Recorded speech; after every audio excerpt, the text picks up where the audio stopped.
Your courage, born out of such a violent tragedy, has been consistent and enduring. Long after the cameras left the scene of that horrific crime, you have used your voice to represent the voices of so many. Consistently, you have been doing this work. You inspire so many of us, and I thank you for your leadership. You are a national leader. Thank you.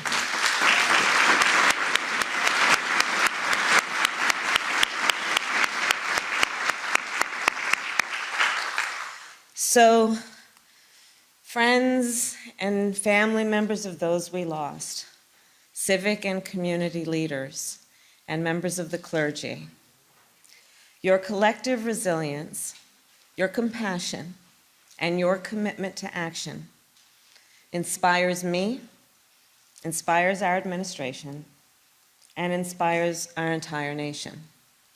So it is a deep honor to be with you today. On this day, 59 years ago, 4 white supremacists planted dynamite in the basement of the 16th Street Baptist Church in Birmingham, Alabama.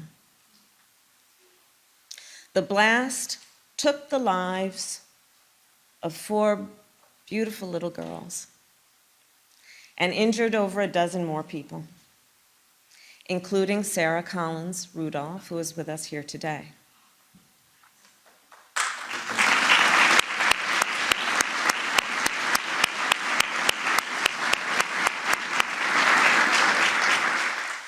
The bombing of 16th Street Baptist Church was an horrific act of violence meant to instill fear and terror in the people of Birmingham and in the people of our nation, meant to warn them against continuing in the fight for civil rights. Instead, however, people across America of all races, all ages, all backgrounds, joined in response and refused to yield in the face of this injustice. They refused to yield to violence and to hate, as we do now. Less than a year later, President Johnson signed the Civil Rights Act of 1964, signed it into law. Today, America is again looking at and confronting the epidemic of hate-fueled violence. In Oak Creek, Orlando, Victoria, Pittsburgh, El Paso, Atlanta, Buffalo, and in so many other communities. We have seen our neighbors, our friends, our loved ones attacked simply because of who they are or where they pray. In 2020, hate crimes in the United States surged to the highest rate in over a decade.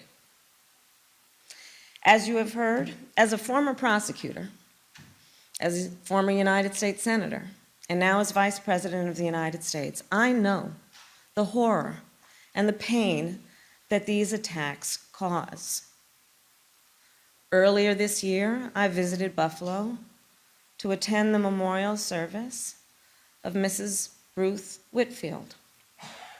And yesterday I returned there to meet again with the families, those families who lost loved ones in that tragedy. During both of my visits to Buffalo, I saw heartbreak and pain. And I also saw incredible determination. The determination to find hope in the midst of despair. The determination to meet darkness with light, to meet division with unity. It is a spirit that is shared by so many in this room. And it is the spirit our nation must summon today. Today, we must rededicate to joining together to help our communities prevent, respond, and recover from acts of hateful violence. And our administration is committed to lead in this effort by investing resources in violence prevention programs to stop these horrific acts, and by strengthening how we support communities after the unimaginable has happened. Earlier this year, after speaking with families in Buffalo, I began working with leaders in our administration to identify ways the federal government can better provide coordinated and on-the-ground support in the wake of these tragedies. Later today, our president will announce our work to develop and strengthen our coordinated federal response to support communities that have been hurt by this violence. As we will discuss during the day, this federal support must be just one piece of a whole of society effort to address hate-fueled violence. I strongly believe no one should ever be made to fight alone. Not on this. We must stand together. Students, parents, educators, faith leaders, business leaders, and law enforcement officials. And we must clearly say that a harm against any one of us is a harm against all of us. We are at an inflection point in our history, and indeed in our democracy. Years from now, our children and our grandchildren, they're going to ask us, what did you do at that moment?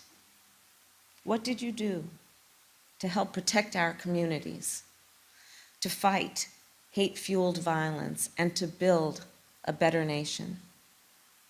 Well, I have confidence in what we're going to be able to say.